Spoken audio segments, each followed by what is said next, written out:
तर आज आपण मच्छी फ्राय करणार आहोत। त्याच्यासाठी मी मच्छी घेतलेल्या आहेत, स्वच्छ धुवून वगैरे घेतलेल्या आहेत आणि मसालाही मी घरीच बनवते। तर त्यासाठी मसाला बनवण्यासाठी मी थोडंसं घेतलेलं आहे, कॉर्नफ्लॉवर घेतलेला आहे, लाल तिखट घेतलेला आहे, गरम मसाला घेतलेला आहे, हळद घेतलेला आहे, आलं लसूण पेस्ट घेतलेली आहे, चवीनुसार मीठ घेतलेले आहे आणि एक सिक्रेट पदार्थ म्हणजे चिकन 65 चा मसाला याच्यामध्ये घालायचा आहे। थोडासा लिंबू पिळून घ्यायचा आहे आणि पाण्यामध्येच हा मसाला मिक्स करून घ्यायचा आहे आणि सर्व हा मच्छीला लावून घ्यायचा आहे। 10 मिनिटांसाठी रेस्ट करण्यासाठी ठेवायचं आहे। त्याच्यानंतर आपण जी चपाती करतो त्या तव्यामध्येच मी मच्छी फ्राय तयार करणार आहे।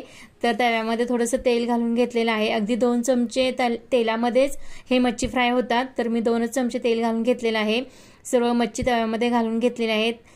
5 मिनिटाच्या अंतराने आपल्याला अलटी-पलटी करून घ्यायचं आहे, जास्त ह्याला काही जास्त हलवायचं नाही। तर वरून कोथिंबीर वगैरे घातलेली आहे। फक्त 5 मिनिटांमध्येच मच्छी फ्राय तयार केलेली आहे। लॉंग व्हिडिओ अपलोड आहे, नक्की बघा आणि जाता जाता चॅनलला सबस्क्राइब करा। बाय।